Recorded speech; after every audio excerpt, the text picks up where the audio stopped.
اللہ الرحمن الرحیم وَإِنْ عَاقَبْتُمْ، اور اگر تمہیں تکلیف پہنچے فَعَاقِبُوا بِمِثْلِ، تو آپ بھی بدلہ لیجئے بمثل ما عوقبتم بھی، اتنا ہی جتنا آپ کو تکلیف پہنچائی گئی۔ وَلَئِنْ صَبَرْتُمْ، اور اگر آپ صبر کر لیجئے لَهُوَ خَيْرٌ لِلصَّابِرِينَ، تو یہ زیادہ بہتر ہے صبر کرنے والوں کے لیے۔ وَاصْبِرْ، اور صبر کیجئے، وَمَا صَبْرُكَ، اور نہیں ہے آپ کا صبر الا باللہ، مگر اللہ ہی کی توفیق سے۔ وَلَا تَحْزَنْ عَلَيْهِمْ، اور آپ غمگین بھی نہ ہوئیے۔ وَلَا تَكُ فِي ضَيْقٍ مِّمَّا يَمْكُرُونَ، اور نہ تنگ دل ہوئیے اس کے بارے میں یمکرون، جو وہ تدبیر کیا کرتے ہیں۔ ان اللہ مع الذین، یقیناً اللہ کی ذات ان لوگوں کے ساتھ ہے، اتقوا، جو تقوی اختیار کرنے والے ہیں، اللہ سے ڈرنے والے ہیں، والذین هم محسنون، اور وہ لوگ جو نیکی کرنے والے ہیں۔ 1 جنوری سن 2015 کو ہم نے قرآن کریم کی تفسیر شروع کی تھی، اور آج 2021 ہے۔ 14 سپارے الحمدللہ اللہ رب العالمین کی توفیق سے ہمارے یہ 6 سالہ عرصے کے اندر مکمل ہو رہے ہیں۔ مزید آگے اللہ تبارک و تعالی اختتام تک ہمیں اسی طرح پابندی سے پڑھنے کی، سننے کی اور عمل کی، اور اس کو اختتام تک حاصل کرنے کی ہمیں توفیق عنایت فرمائے۔ کل کے سبق میں بتلایا تھا کہ دعوت دینی ہے، دعوت اللہ، اور دعوت کا طریقہ بتلایا تھا کہ حکمت کے ساتھ، موعظہ حسنہ کے ساتھ، سامنے والے کو دیکھ کر اس کے مزاج کو پرکھ کر پھر اس کے سامنے اللہ اور اس کی رسول کی بات کو رکھنا ہے۔ اس لیے کہ اگر سامنے والے کو نہ سمجھا جائے تو معاملہ خراب ہو جائے گا۔ ابراہیم علیہ السلام نمرود مردود سے کہتے ہیں کہ دیکھو، اللہ کی ذات وہ ذات ہے جو زندہ کرتا ہے، مارتا ہے۔ اب نمرود نے کہا یہ کون سا مشکل ہے؟ جیل سے 2 قیدیوں کو بلایا، ایک کو مار دیا اور ایک کو آزاد کر دیا۔ آزاد کر دیا۔ اس نے سمجھا کہ زندگی اور موت اس کا نام ہے، لیکن ابراہیم علیہ السلام اب چونکہ حکمت کے ساتھ چلنا تھا کہ یہ تو گدھا ہے، ابھی اس کو کیسے سمجھاؤں گا، یہ بے وقوف جاہل ہے۔ تو حضرت ابراہیم علیہ السلام نے فرمایا میرا اللہ وہ ہے جو سورج کو مشرق سے نکالتا ہے، تو مغرب سے نکال، تو مغرب سے نکال، کہ بھئی اس طرح تو یہ نہیں سمجھے گا۔ قرآن کہتا ہے فَبُہِتَ الَّذِي كَفَرَ، اب وہ مبہوت ہو گیا کیونکہ وہ اس کے بس میں نہیں تھا۔ تو حکمت کے ساتھ اور موعظہ حسنہ، اس کے سامنے جو بات رکھی جا رہی ہے، اس کے ثواب، اس کے منافع، وہ بھی رکھے جائیں، اور قبول نہ کرنے کی صورت میں اس پر جو عذاب اور جو نقصان ہے وہ بھی رکھا جائے، اور سننے والا وہ بھی یہ سمجھے کہ اس کی کوئی ذاتی غرض نہیں، کوئی اپنا مفاد نہیں، بلکہ یہ خالصتاً لوجہ اللہ، اللہ ہی کے لیے پکار رہا ہے۔ لیکن ایسا بھی ہوتا ہے کہ انسان سمجھاتا ہے اور آگے سے وہ الٹا سیدھی باتیں شروع کر دیتا ہے۔ کچھ لوگ تو بہت ہی زیادہ ناہنجار قسم کے ہوتے ہیں، آپ بات کوئی کر رہے ہوں گے، وہ آپ کو تکلیف پہنچانے کے لیے بات کوئی شروع کر دیں گے۔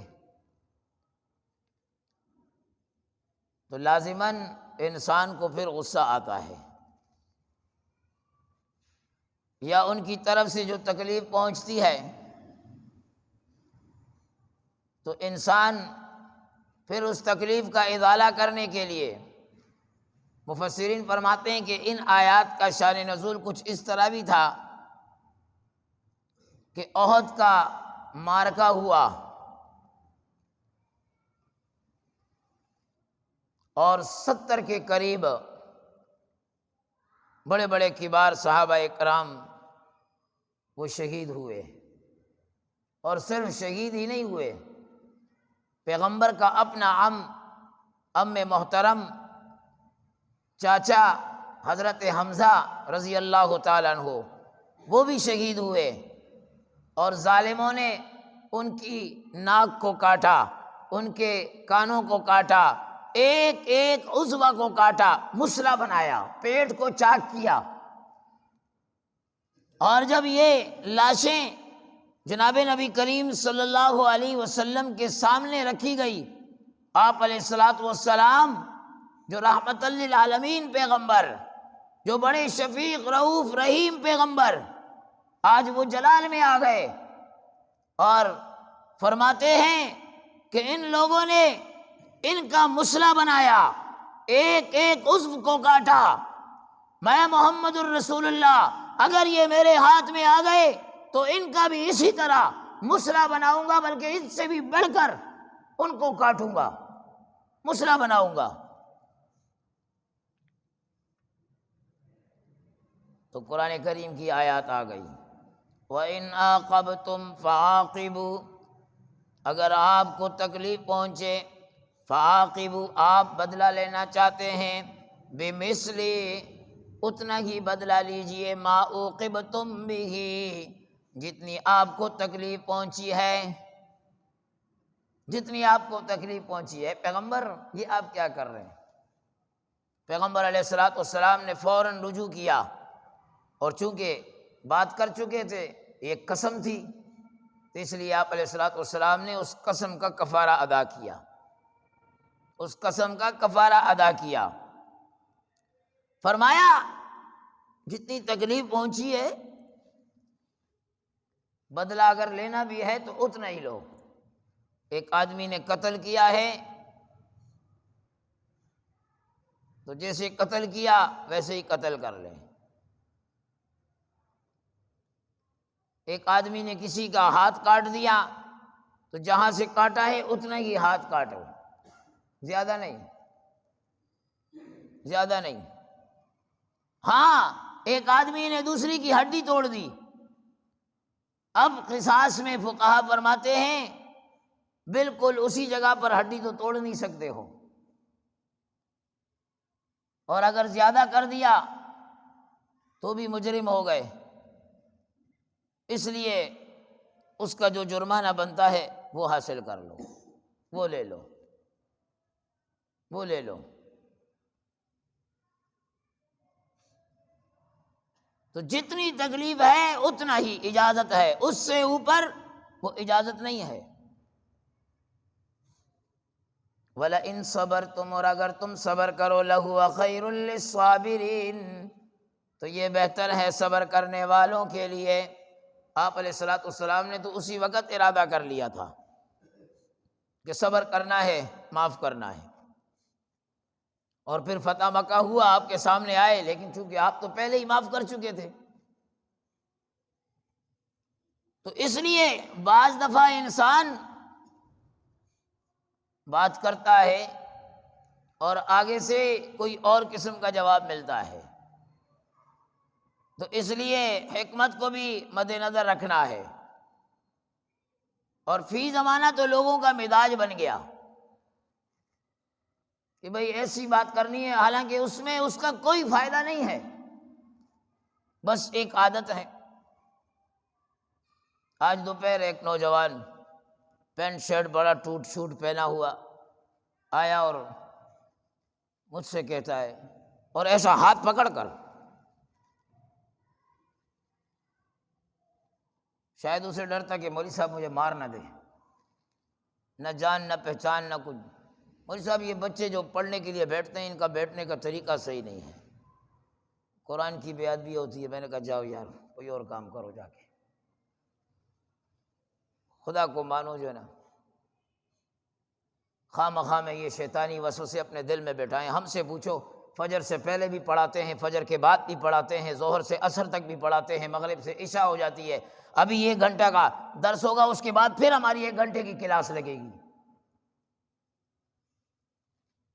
کیا فضول کی باتیں لے کر آ جاتے ہو جو نا؟ نہیں پیٹ ہو رہی ہے۔ میں نے کہا آپ جب نکلتے ہو ہر مسجد میں الماریاں لگی ہوتی ہے، تو کیا آپ کی پیٹ قرآن کی طرف نہیں ہوتی ہے؟ کبھی ادھر نہیں سوچا آپ نے؟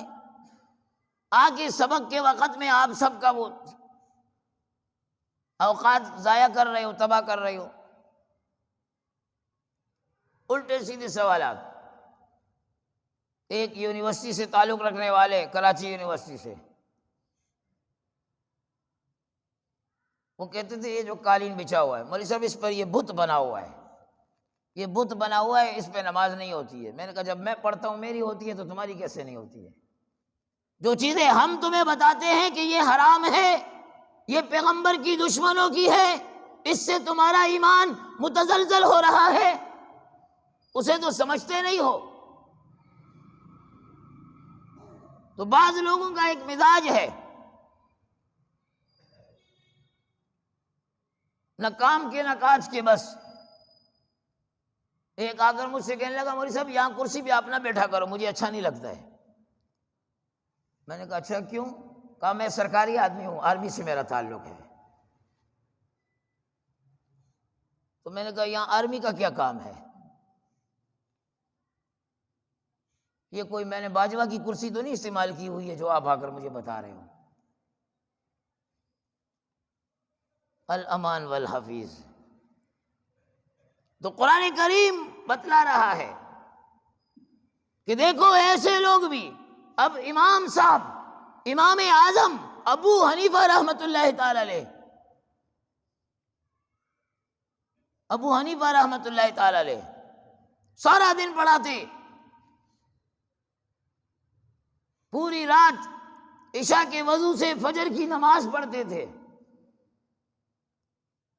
5-10 دن نہیں، 40 سال تک عشاء کے وضو سے فجر کی نماز پڑھی ہے۔ ظہر کے وقت تھوڑی دیر لیٹتے تھے، ایک آدمی آیا، دروازہ بجا رہا ہے، امام صاحب اوپر سے نیچے آئے، جی ایک مسئلہ پوچھ رہے ہیں، جی پوچھو، پتہ بھی ہے آرام کا ٹائم ہے۔ وہ جی بھول گیا، اچھا جی ٹھیک ہے جب یاد آ جائے پھر چلے گئے اوپر، پھر دروازہ بجایا، آ جائیں جی مجھے یاد آ گیا، پھر آ گئے نیچے، کیا مسئلہ ہے؟ وہ انسان پخانہ کرتا ہے نا، یہ پخانہ میٹھا ہوتا ہے کہ پھیکا ہوتا ہے؟ اب یہ اس کا مسئلہ ہے۔ اس جگہ پہ میں نہیں تھا جو نا، میں اس کو صحیح بتاتا جو نا۔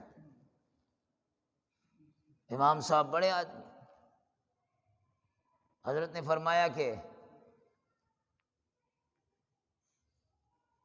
جب تازہ ہو تو میٹھا ہوتا ہے اور جب سوکھ جائے تو پھیکا ہوتا ہے۔ کہا آپ نے چکھا ہے اس کو؟ اللہ اکبر، آپ نے استعمال کیا ہے؟ اس نے کہا استعمال کی بات نہیں ہے، ہم نے دیکھا ہے کہ تازے پر مکھی بیٹھتی ہے، سوکھ جائے تو مکھی نہیں بیٹھتی ہے۔ بڑے لوگ تھے، تو قرآن کریم کو وہ صحیح معنوں میں سمجھنے والے تھے۔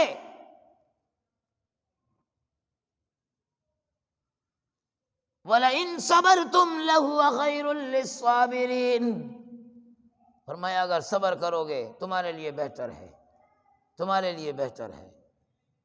خدا را کبھی بھی ایسا موقع آئے آپ کی زبان دین کے خلاف استعمال نہ ہو کہ یار کوئی جملہ آپ ایسا کہہ دیں جس سے دین کی تحقیر ہو رہی ہے۔ آج دشمن، آج یہود و نصارہ، آج اسلام کے دشمن، وہ سب یہی چاہتے ہیں، سب یہی چاہتے ہیں، اور وہ خاموش۔ آپ دیکھ لیں یہ جو میڈیا ہمیں نظر آتا ہے، آپ اس پہ دیکھیں جو بات کرنے والے ہیں بھئی ہے تو وہ مسلمان ہی نا، کلمہ پڑھنے والے ہیں، وہ کیا کچھ کہتے ہیں، وہ کوئی کیا کہہ رہا ہے، کوئی کیا کہہ رہا ہے، الامان والحفیظ۔ تو پیغمبر علیہ الصلوۃ والسلام سے کہا جا رہا ہے وَاصْبِرْ، آپ صبر کیجئے، وَمَا صَبْرُكَ إِلَّا بِاللَّهِ، اور آپ کا صبر نہیں ہے مگر اللہ ہی کی توفیق سے، وَلَا تَحْزَنْ عَلَيْهِمْ، اور آپ غمگین بھی نہ ہوئیے۔ یہ جو کہہ رہے ہیں، یہ جو پروپیگنڈے کرتے ہیں، یہ جو دین کے خلاف سازشیں کر رہے ہیں، یہ جو الٹی سیدھی باتیں کر رہے ہیں، وَلَا تَحْزَنْ عَلَيْهِمْ، آپ غمگین نہ ہوئیے، کہنے دو انہوں، یہ جو کہتے ہیں کہنے دو۔ وَلَا تَكُ فِي ضَيْقٍ مِّمَّا يَمْكُرُونَ، اور آپ تنگ دل بھی نہ ہوئیے، ضیق تنگ دل، مما یمکرون، جو وہ تدبیریں کر رہے ہیں، آپ ان کی تدبیروں سے تنگ دل نہ ہوئیے، اپنے دل کو تنگ نہ کیجئے، کرنے دیجئے ان کو یہ جو کر رہے ہیں۔ ان اللہ، یقیناً اللہ کی ذات، مع الذین، ان لوگوں کے ساتھ ہے، اتقوا، جو اللہ سے ڈرتے ہیں، اللہ کی ذات ان کے ساتھ ہے جو اللہ سے ڈرتے ہیں۔ حقوق اللہ کو ذکر کر دیا، والذین هم محسنون، اور اللہ کی ذات ان کے ساتھ بھی ہے جو نیکیاں کرنے والے ہیں۔ حقوق العباد کو بھی ذکر کر دیا، اور یہ تو بہت بڑی بات ہے کہ جس کے ساتھ اللہ ہو جائے۔ جمادی الثانیہ کا مہینہ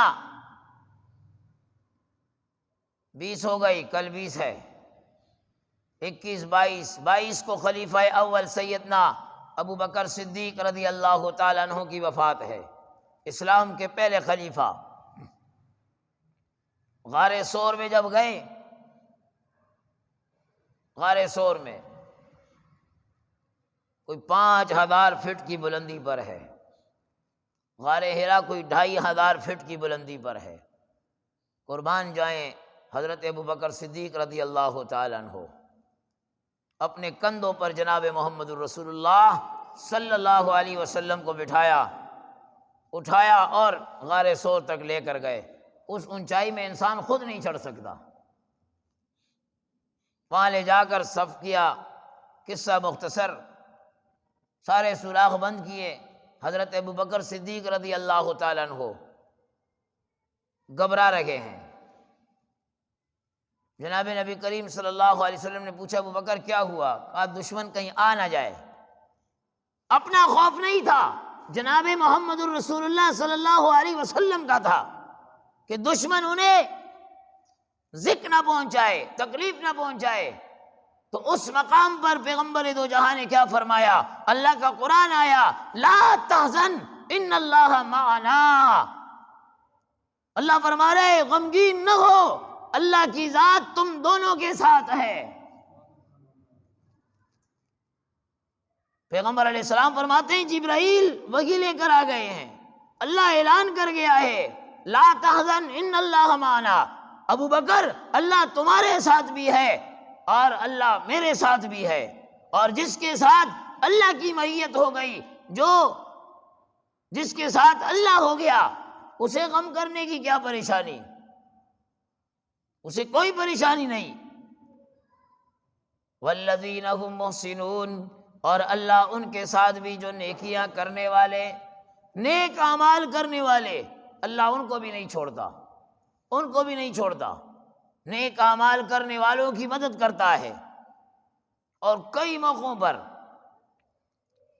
قرآن کریم میں بھی جا بجا کئی جگہوں پر آیا کہ اللہ رب العالمین وہ اگر گزر بھی جائیں، ان کے بچے رہ جائیں، تو اللہ ان نیک اعمال کرنے والے کی اولادوں کو بھی نہیں چھوڑتا، ان کے ساتھ بھی پھر اللہ کی ذات ہوتی ہے، اللہ کی معیت ان کے ساتھ شامل حال ہوتی ہے۔ اللہ رب العالمین ہم سب کو صحیح معنوں میں دین مبین پر عمل کی توفیق عنایت فرمائے، اور یہاں